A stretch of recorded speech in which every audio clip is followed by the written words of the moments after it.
మరణిస్తున్నాను అన్న భయం ఉంటుంది. ఎప్పుడు వస్తుంది అంటే స్వరూప స్థాయి నుంచి ఈ దేహం మీద పడుద్ది. అప్పుడు దాకా ఇప్పుడు మరణం అంటే ఏముందిలే, మరణం ఎంతసేపు కావాలంటే మరణించవా అనుకుంటు. ఇప్పుడు భయం లేదు నీకు. ఎందుకంటే దేహ దారుఢ్యం ఉంది. దేహ దారుఢ్యం లేకుండా మంచంలో పడండి, మరణం అంటే భయం వస్తుంది. ఎందుకు? అప్పుడు ఈ దేహము వీకైంది, ఆత్మస్వరూపము ప్రభావితంగా ఉంటుంది. దానికి మరణంలో ఉన్న భయాన్ని నీకు తెలియజేస్తుంది ఈ పాంచభౌతిక దేహాన్ని. అలాగే ఆ భయము ఎలా ఉంది? అనేక జన్మలలో అనేక పాంచభౌతిక దేహాలలో అది మరణించి ఉంది. ఆ మరణించి ఉన్న దాని యొక్క భయము అనేది ఈ యొక్క స్వరూప స్థాయిలలో అది ప్రభావవంతమైన వాసనా బలంగా ఉంది. మరణము అనేది స్వరూపములో వాసనా బలంగా ఉంది. మరి దాన్ని ఎలా వదిలించుకోవాలి కదా? అంటే ఈ స్వరూప భావన, ఇప్పుడు మనకి ఈ దేహం పోయింది, మనకి శ్రీహరికోట నుంచి రాకెట్ ప్రయోగం చేస్తారు. ఒక్కొక్క భాగాన్ని తీసివేస్తూ ఇంకా కొంత 1000 కిలోమీటర్లు వెళ్ళిన తర్వాత ఒక భాగాన్ని తీసేస్తారు. ఇంకా కొంచెం 1000 కిలోమీటర్లు వెళ్ళిన తర్వాత ఇంకొక భాగాన్ని తీసేస్తారు. ఇంకో 1000 కిలోమీటర్లు వెళ్ళిన తర్వాత ఒక చిన్న దాన్నే పంపిస్తారు కదా. అలాగే మనం ఎలా ఉంటాము అంటే 1 కిలోమీటరు ఒక ఈ పాంచభౌతిక దేహం ఇంతదే, సూక్ష్మదేహం పెద్దది, కారణదేహం ఇంకా పెద్దది. మహాకారణం అంటే సమస్తం. ఈ చిన్న పాంచభౌతిక దేహాన్ని వదిలివేస్తాము. ఆ సూక్ష్మదేహం అంటే ఈ పాంచభౌతిక దేహం కంటే చాలా పెద్దగానే ఉంటుంది. కంటికి కనిపించదనే సూక్ష్మదేహం అన్నాం. అక్కడ మాత్రం బాగా గుర్తుపెట్టుకోండి. సూక్ష్మదేహం అంటే దీనికంటే చిన్నది, దీని లోపల ఉంటుంది అని అనుకోవద్దు. సూక్ష్మదేహం పాంచభౌతిక దేహం కంటే పెద్దది. ఎందుకు అంటే అనేక జన్మల యొక్క జ్ఞానాన్ని తనలో నిక్షిప్తం చేసుకుని తన ఆత్మస్వరూపంగా ప్రకాశవంతంగా ఈ దేహాన్ని నడిపిస్తూ ఉంటుంది. కాబట్టి దీనికంటే పెద్దగానే ఉంటుంది. ఈ దేహం ఈ జన్మది మాత్రమే. మరి అనేక జన్మలలో అనేక దేహాలలో మరణించి ఉంది. అది మరణించి ఉంది అని అంటే ఎలా ఉంది? దాని తాలూకు భయం దానిలో నిక్షిప్తంగా ఉంది. ఎప్పుడైతే ఈ కారణ లోకాల నుంచి మహాకారణ లోకాలకి వెళ్ళాలి అంటే ఈ కారణ లోకాలలో ఈ మరణం అంటే భయం ఉన్న దాన్ని, అంటే ఆ స్వరూప భావన, నేను ఈ స్వరూపాన్ని అన్న భావన కూడా తీసేస్తారండి. అంటే మీరు నమ్మవచ్చో లేదో, ఒకరోజు శ్రీశైలం, ఇక్కడ ఉన్నదేంటి కాళహస్తి, అంటే మనకు ప్రతిదీ కూడా అవగాహన అనుభూతి అనేది మనకి ఆధ్యాత్మిక మార్గంలో. కాళహస్తి వెళ్ళాను. కాళహస్తి నుంచి నాకు అమ్మవారు పిలిపించారు. కాళహస్తి వెళ్ళాను. ముందు రోజు చక్కగా అమ్మవారి చేతిలో పుష్పం ఉంటుంది, దాన్ని తీసుకొని ఇలా ఇలా పిలుస్తూ ఉంది. సరే అని ఇక్కడికి వచ్చిన తర్వాతనే దిలీప్ మేమందరం వెళ్ళినట్టున్నాం. అప్పుడు నువ్వు కూడా వచ్చావు సంధ్య, లత గారు. వెళ్ళాం. వెళ్ళినప్పుడు ఆ లోపలికి గడప అడుగుకు పెట్టాను. నాలో ఒక దుఃఖం వచ్చింది. నాకు లేదు దుఃఖం, నా లోపల దుఃఖ భారం, నా లోపల దుఃఖ భారం వచ్చేసింది. ఎందుకో తెలియదు, ఏందో దగ్గరకు వస్తున్నారు, ప్రతి దేవతలు వస్తున్నారు, దుఃఖిస్తున్నట్టు అనిపిస్తుంది. ఏంటి దేవతలు, నేను ఇక్కడికి వస్తే దుఃఖంగా ఉంది, హాయిగా ఆనందంగా ఉండాల్సింది ఏంటో దుఃఖంగా ఉంది. అందరి దగ్గరికి వెళ్ళాను, ప్రతి ఒక్క దీన్ని చూస్తూ ఉంటే నాకు కొంచెంగా ఆ బయటికి మొత్తంగా వచ్చి ఒక 1 గంటన్నర 2 గంటలు తిరిగామని చూసి నాకేదో దుఃఖంగా ఉంది అని అనుకున్నాను. తర్వాత నాయుడుపేటలో మాతోటి పాటు మా గురువు గారి దగ్గర ఆత్మ జ్ఞానం నేర్చుకున్న చెంగమ్మ గారు అని ఉన్నారు. ఆమె ఎప్పటి నుంచో అడుగుతారు, ఒక్కసారి మా ఇంటికి రండి అని. సరే అందవే, ఎప్పుడు కుదరదు, సరే ఇప్పుడన్నా వెళ్దామని వెళ్ళాం. ఆమెకి అంతర్ముఖం ఉంది. మంజు గారు మీరు ఎందుకు దుఃఖంగా ఉన్నారు అన్నారు. నాకేం దుఃఖం లేదే, లేదు, మీ లోపల చాలా దుఃఖం ఉంది గుడి కట్టుకొని అని చెప్పింది. సరే అని అనుకున్నాను, వదిలేశాను. మరుసటి రోజు నేను ఒక నిర్జన ప్రదేశంలో కూర్చొని ఉన్నాను.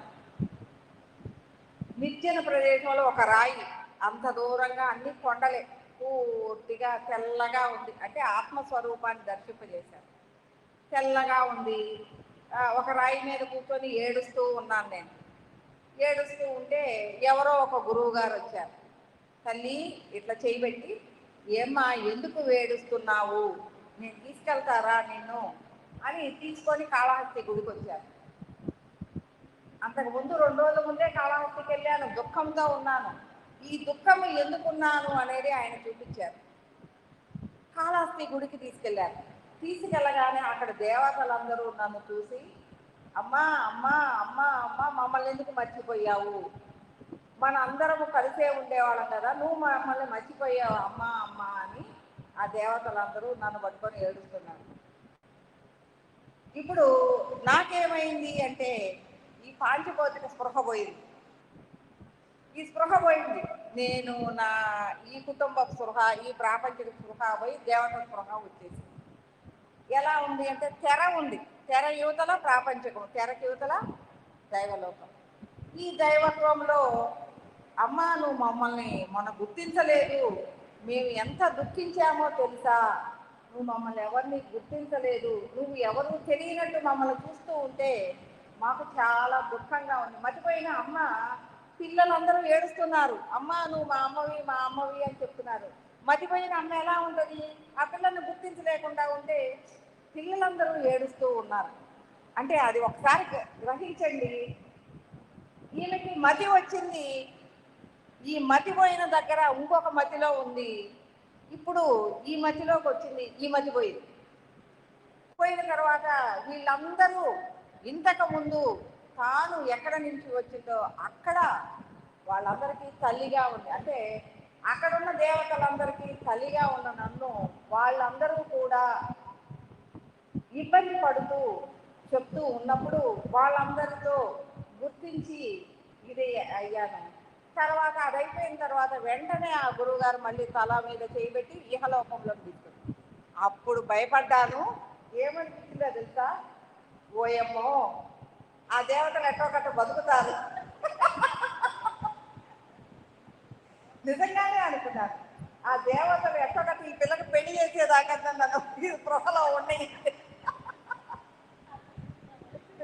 ఈ స్పృహలో ఉండనివ్వండి, ఎప్పుడో ఈ స్పృహ మార్చేటట్టున్నారు. ఇటు నుంచి పుసుక్కున ఒక క్షణంలో అటు పోయింది, ఇటు వచ్చింది, 2 అర్థమైపోతున్నాయి. అమ్మో ఎప్పుడో ఒకప్పుడు అటు పోయాను. అంటే ఇదే విషయాన్ని మనకి యోగానందుల వారు ఒక ధ్యానంలో ఉండి ఆయన సూక్ష్మ దేహం పోయి యుద్ధం చేసే నావికుడు మీద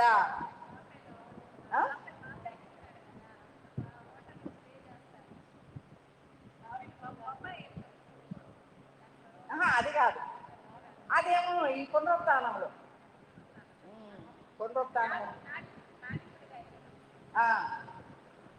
ఒక నావికుడుగా దళంలో పనిచేసి బుల్లెట్ తోట తగిలి ఆ నావికుడిలో యోగానందుల వారి సూక్ష్మదేహం వెళ్తుంది. ఎప్పుడైతే ఆ బుల్లెట్ తోట తగులుతుందో అయ్య బాబాయ్ నేను చచ్చిపోయాను అనుకొని ఇదైపోతాడు యోగానందుల వారు. తర్వాత సముద్రంలో కొట్టుకొచ్చి ఒడ్డున పడి ఉంటాడు. ఒడ్డున పడి ఉన్నప్పుడు అప్పుడు అంటారు, ఎక్కడో స్పృహ వస్తుంది, నేను ఈ నావికుడిని కాదు, నేనేమి యుద్ధం చేయలేదు. ఈ లోపల ఉన్న స్పృహ పోయి మళ్ళీ మిద్దె మీద ఉన్న అటక మీద ఉన్న ధ్యానం చేసే ఆయనలోకి పోయి ఆయన అంటే వామ్మో కాసేపట్లో నేను ఈ స్పృహ కోల్పోయాను అన్నట్లు చెప్తాడు కదా. అట్లాగా అంటే ఆ సూక్ష్మదేహం వెళ్ళిపోయి ఆ స్పృహని కలిగి ఉంటుంది. తను అనుకుంటాడు, ఈ స్పృహ నేను కనుక మళ్ళీ తెచ్చుకోకపోతే ఆ నావికుల్లో పోయేవాడిని అని అనుకుంటారు. అలాంటి పరిస్థితి ఎలా ఉంటుంది అంటే పుసుక్కుని ఇలాగే ఉన్న క్షణంలో అటు మారిపోతుంది. ఇక్కడ ఉన్న వాళ్ళందరికీ పిచ్చిదాన్ని అయిపోతాను, అవతల ఎక్కడో అది విహరిస్తూ ఉంటుంది, దాన్ని అనుభవిస్తూ ఉంటుంది. అది ఇది రెండు మనకి తెలిసినవి అర్థమైతే ఎలా ఉంటుంది అంటే, ఆ బ్రెయిన్లో నుంచి ఒక స్పృహ యువతలకి వెళ్ళినట్టు మరలా ఒక స్పృహ ఇటు వచ్చినట్టు అనిపిస్తుంది. అది కూడా మనకి అవగాహన అనుభూతిగా వస్తుంది, ప్రతి ఒక్కరికి వస్తుంది ఒక స్థాయిలో వెళ్ళేటప్పుడు కూడా. మరణము అనేది కూడా ఈ ఆధ్యాత్మికంలో ముందుగానే మీకు తెలియజేస్తారు. మరణ భయం ఉండదు. ఎన్నోసార్లు దేహంలో నుంచి ఆత్మని తీసేయటం అనేది ఎన్నోసార్లు చేసుకుంటా వచ్చారు. అది పైకి లేచి వెళ్ళిపోతూ ఉంటుంది, నేను మాట్లాడుతూనే ఉంటాను. నేను ఇంతకుముందు భవానమ్మ గారు కూడా ఉన్నాను, అప్పటికి సుగుణ నీకు రాలేదా? అంతర్ముఖం నీకు అప్పటికి నీకు వచ్చేసరికి నేను మరణించడం 2-3 సార్లు అయిందా?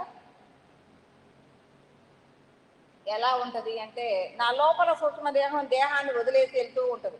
నాలో ఎరుక ఉంది, ఈ దేహం మరణిస్తుంది అనేది తెలుసుకొని వెంటనే గురువుల్ని యాక్టివ్ చేసినప్పుడు ఆ గురువులు ఆ సూక్ష్మదేహాన్ని తీసుకొచ్చి దీనికి అనుసంధానం చేయటము అనేది చాలాసార్లు చూడటమైంది. అంటే ఎందుకు అలాంటి అవగాహనలు ఇస్తారు అంటే, ఈ జ్ఞాన మార్గంలో మరణము అంటే భయము లేకుండా, మరణం అంటే ఏముంది, ఈ దేహం ఇలా ఉంటుంది, హాయిగా ఆనందంగా పరలోకాలకి అది ప్రయాణం చేస్తుంది. లోకాలంటే విడిగా లేవు. మనము ఏ స్థాయిలో ఆనంద స్థాయిలో ఉన్నామో ఆ స్థాయిలోకి అది విజిఆర్ అంటే నేను చెప్తాను కదా, ఒక రెయిన్బో లాగా ఉంటుంది ఈ సమస్తము కూడా. తక్కువ కాంతి లోకాలు, ఎక్కువ కాంతి లోకాలు అనేది పైకి వెళ్ళేసరికి ఉంటాయి. మేలిమి కాంతులైన లోకాలు అనేవి పైన ఉంటాయి, చీకటి లోకాలు కింద ఉంటాయి. అట్లాంటి పరిస్థితులన్నీ కూడా మనకి ఒక అవగాహనగా ఉంటాయి. ఇప్పుడు ఇంకా ఏముంటాయి? విశ్వేశ్వర గారు చెప్తూ ఉన్నారు, కారణ లోకాల నుంచి మహాకారణ లోకాలకి మనం ప్రయాణం చేయటానికి ఎడ్యుకేట్ చేయాలి అంటే మనలో నేను చెప్తూ ఉన్నాను, ఇంతకు ముందు చాలా మంది అనుకునేవాళ్ళు కొన్నే వాసనా బలాలు, లక్షల వాసనా బలాలు ఉన్నాయి. ఒకటి కాదు, రెండు కాదు. మనము ఉదయం నుంచి సాయంత్రానికి ఎన్ని రకాలుగా ప్రవర్తిస్తాము? అహంకారం వస్తుంది, మదమాచర్యాలు వస్తాయి, కోపం వస్తుంది, విసుగు వస్తుంది, ఆనందం వస్తుంది, తిట్లు వస్తాయి, చపల చిత్తం వస్తుంది. ఏంటి ఇంకా ఏ కొత్త కొత్త పదాలు చెబుతూ ఉంటారు గురువులు. నీలో తుస్కార భావం పోయింది, నీలో ఎగర్పిచ్చే భావం పోయింది, నీలో చపల చిత్తం పోయింది, ఇంకా ఏమి సుగుణ కొత్త కొత్త పదాలు చాలా వస్తాయి. అసలు ఎన్ని రకాలు చెప్తారు అంటే, ఇన్ని రకాలు పోగొట్టుకోవాలా అని అనిపిస్తూ ఉంటుంది. నీ నడకలో ఇది ఇంతకుముందు నీ నడకలో ఎవరిని లెక్కలే చెయ్యని తలంగా ఉండే నీ నడక స్వభావం మారిపోయింది. వినయ విశ్వాసాలైన నీ స్వభావం వచ్చింది. అలాంటి ఎన్నో ఎన్నో ఎన్నో రకాలు, ఎన్నో నీ అలా మారుతూ ఉన్నప్పుడు మన దేహంలో ఉన్న అవయవాలు కూడా మారిపోతూ ఉంటాయి. ఇంతకుముందు పౌరుషంగా లెక్కలేనితనంగా ఉన్న మొహము సాధుమూర్తి భవత్వం ఉన్న ఫేస్ వచ్చేస్తుంది. నలగొడితే రాకసొచ్చుద్దా? అంతే కదా. వీళ్ళందరూ నువ్వెందుకు సన్నబడిపోతున్నావు. ఇదివరకు రజోగుణంగా ఉన్నప్పుడు బాగా ఉండేదాన్ని, ఇప్పుడు ఏంటి సాధుమూర్తి భవత్వానికి కొడుతున్నారు కొడుతున్నారు కొడుతున్నారు కొడుతున్నారు కొట్టని అనుకుంటాను. సాధుమూర్తి భవత్వాన్ని కొడుతూ కొడుతూ కొడుతూ తీసుకొస్తున్నారు, మళ్ళీ చిన్నగా గెయిన్ చేస్తారు. అట్లా ప్రతిదీ ఆత్మస్థితిలో ప్రతి ఒక్కదాన్ని ఆస్వాదించవచ్చు. ఆస్వాదించటమే అనుభూతి పొందటం. అలాంటి పరిస్థితుల్ని మనమందరము కూడా ఈ సత్యాన్వేషణలో ప్రయాణిస్తూ ప్రతిదాన్ని కూడా ఇది ఇది అన్న ఆస్వాదన అనేది మనం తీసుకోవచ్చు. అలాగే ఈ కారణ లోకాలలో యుక్తేశ్వర్ గారు అనేక వాసనా బలాలు, అనేక పొరలు మీకు చెప్పాను. అనేక జన్మలలో అనేక దేహాలను తీసుకొని ఉంటాము. మరి స్వరూపంలో ఉన్న స్వరూప తోలుని ఒలి చేయాలి అంటే ముందేం చేయాలి? దాని మీద అనేక జన్మలలో పొరలు పొరలుగా ఉన్న దుఃఖ భావనలు ఇవన్నీ కూడా ఇప్పుడు మనకు ఒక జన్మలోనే తెలుసు, కానీ అది లక్షల కోట్ల జన్మలు ఎత్తింది. వాటన్నిటి జన్మలలో ఆనందం అయితే ఉండదంట. ఆనందం ఎక్కడా మనకి అడ్డుపడదు. ఎందుకంటే జ్ఞానం ఎక్కడా అడ్డుపడదు, అజ్ఞానం ఉంటుంది. అవి అగర్తలుగా మనకి బ్లాక్ హోల్స్ లాగా అవి మన యొక్క అనేక ఏమంటారు పొరలలో మనకి ఉన్న అవశేష పొరలు, అంటే అనేక దేహాల పొరలు మన మీద అవశేషంగా ఉంటాయి. ఈ దేహాల పొరలు ఎందుకుంటాయి అంటే ఆ మధ్యలో మనం దుఃఖించిన క్షణాలు, అజ్ఞానపు క్షణాలు, అర్థం కాని వివరం కాని విషయాల యొక్క కర్మలు ఈ పొరలలో ఉంటాయి. ఎప్పుడైతే మనం కారణ లోకాల నుంచి మహాకారణ లోకాలకి అందరి అనేక పొరలలో అనేక దుఃఖము తాలూకు కర్మలు ఉంటాయి. ఇప్పుడు నువ్వు స్వరూపం నుంచి మహా కారణంలోకి ఎలా అంటే ఓన్లీ జ్ఞాన ప్రకాశమే మహాకారణం. అంటే ఒట్టి ప్రకాశ స్థితి, అక్కడ వాసనా బలాలు ఉండవు, కర్మలు ఉండవు, ఏమీ లేదు.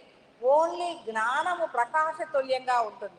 మరి అలాంటి స్థితిలో ఉండాలి అని అక్కడ ఒట్టి ఎరుక మాత్రమే ఉంటుంది.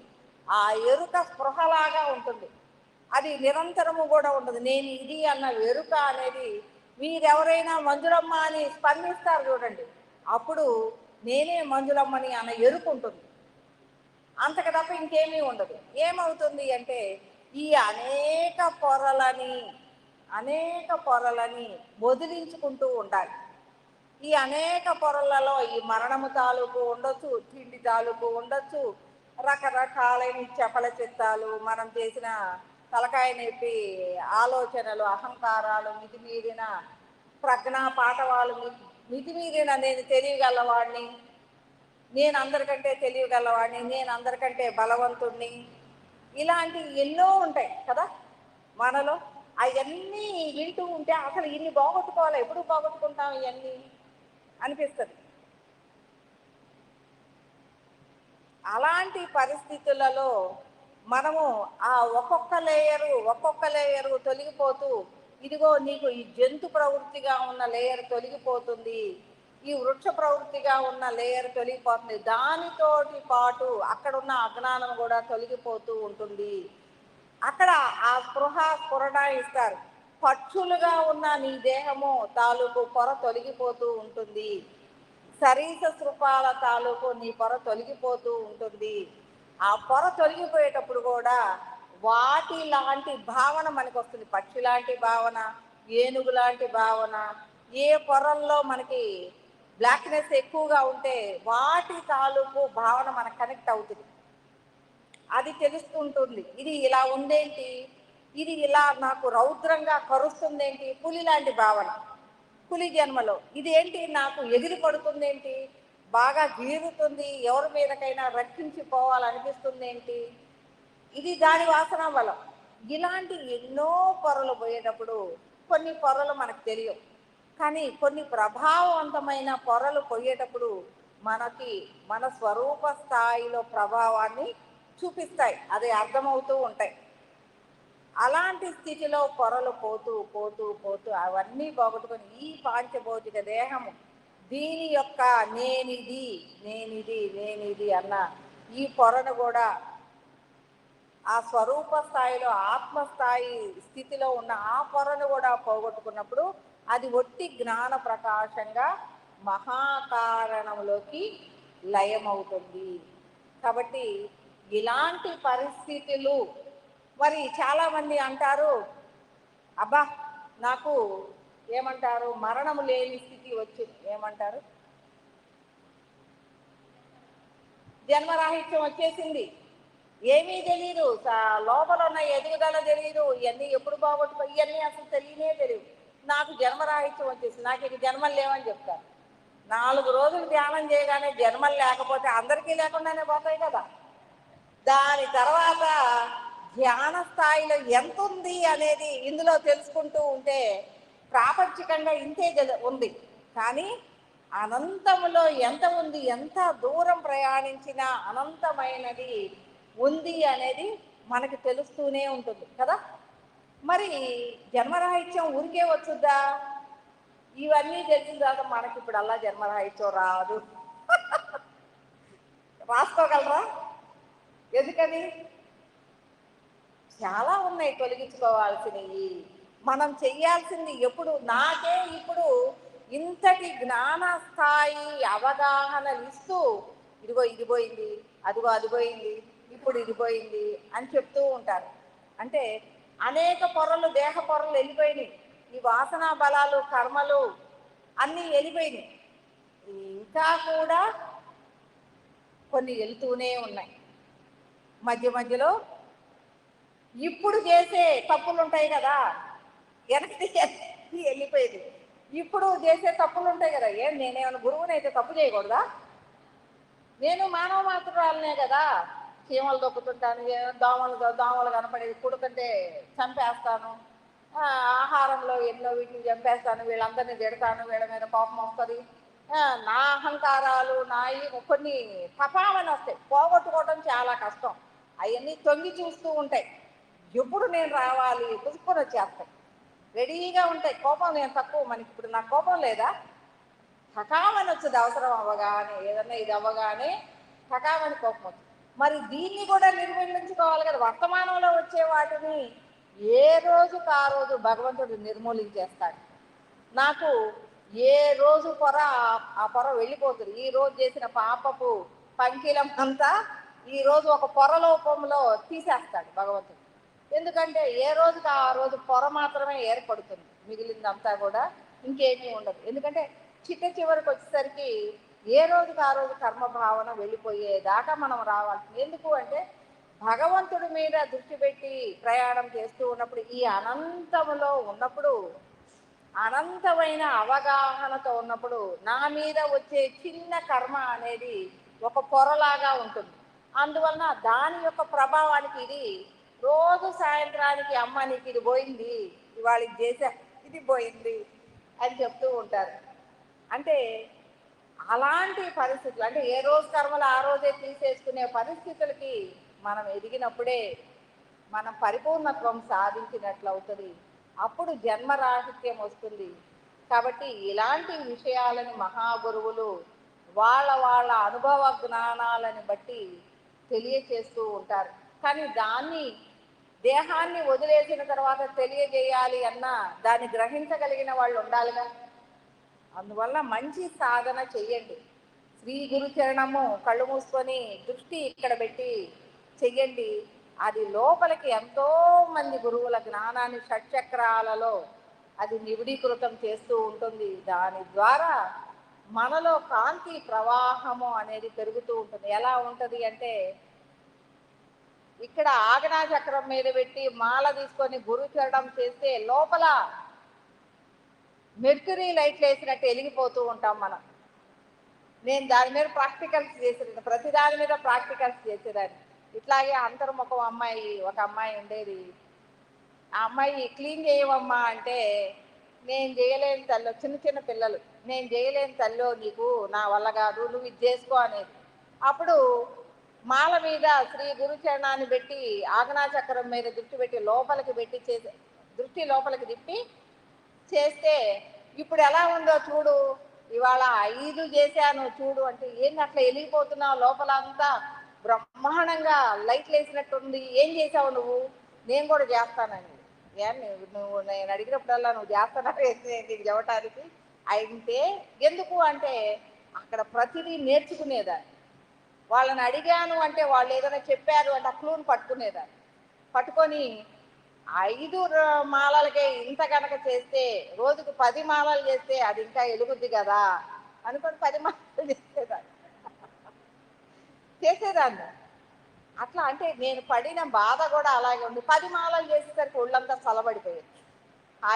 అంతకుముందు ఎలా ఉండేది, నా ఒళ్ళు ఈ ట్రాన్స్ఫార్మర్ లాగా ఉండేది. ఈ మధ్య ఎప్పుడో ఏదో అడిగితే రామకృష్ణ పరమహంస కూడా నువ్వే కదా, ఆయన కూడా అబ్బో అమ్మో అమ్మో అని ఏడుస్తుండేవాడు ఎప్పుడు, నువ్వు కూడా అట్లాగే పడి ఉన్నావు అని ఈ మధ్య గురువులు చెప్పారు కదా. అన్నప్పుడు ఇగో ఇట్లాంటివన్నీ నాకు కల్పించొద్దు, నేను దాటి వచ్చేసాను వాటిని అన్నిటినీ, నువ్వు అది నువ్వు ఇది అని చెప్పొద్దు, అయిపోయింది ఇంకా, ఆ కాలపు జన్మలు అవన్నీ ఇంకేమీ లేవు, ఇంకా అయిపోయింది, నేను పూర్తిగా అనంత జీవన పయనమే, జన్మరాహిత్యాన్ని పొంది ఉన్నాను అని నేనే వాళ్ళకి చెప్తూ ఉంటా. నీకు ఇంకా ఇంకొక జన్మ ఉంటే ఏం చేస్తావు, నువ్వు ఇంకా చెయ్యొచ్చు కదా అన్నప్పుడు క్వశ్చనే లేదు. నేను జన్మ కాదు, నేను కొన్ని లక్షల మందిలో నుంచి ఈ జ్ఞానాన్ని అందిస్తాను, అంతే కదా, జన్మ మాత్రం తీసుకో. మోహన్ సార్ అనేవాళ్ళు ఎట్ ద బిగినింగ్ లో. ఇలాగే చెప్తూ చెప్తూ మనము ఎదగాలి కదా, ఏమి జన్మ తీసుకుంటే ఏమవుతుంది అయ్యా, ఆ పిచ్చి జన్మలన్నీ నువ్వు తీసుకో, నాకు అవసరం లేదు, నేను జన్మరాహిత్యాన్ని పొందాను అంటే అనేక దేహాల నుంచి మనం ప్రయాణించగలిగిన స్థితిలో అనేక దేహాల నుంచి పనిచేయొచ్చు. దానికోసం ఒక జన్మలో ఒక దేహంలో తీసుకొని ఎన్ని కష్టాలు పడుతున్నాం కదా, రోగాలు నొప్పులు, కుటుంబ వ్యవహారాలు, బయట వ్యవహారాలు, తలకాయ నొప్పి వ్యవహారాలు, ఇవన్నీ పడి పడి భగవంతుడి మీద ఎంత పెట్టినా దృష్టి ఆయన అవపడ్డు, ఆయన తెలియదు కదా. ఈ మాయ అనేది అడ్డం వస్తుంది. ఎప్పుడైతే బిడ్డలాగా మాయ నుంచి బయటికి వస్తామో ఈ బాహ్య మాయ అనేది మనం తెలియకుండా చేస్తూ ఉంది, మన ఆత్మస్వరూపం మనకి తెలియకుండా చేస్తూ ఉంటుంది. కాబట్టి అలాంటి మాయలు లేని ప్రకాశ స్థాయికి మనం ఎదిగినప్పుడు మనం కూడా గురువులుగా పనిచేస్తూ అందరినీ, ఇప్పుడున్న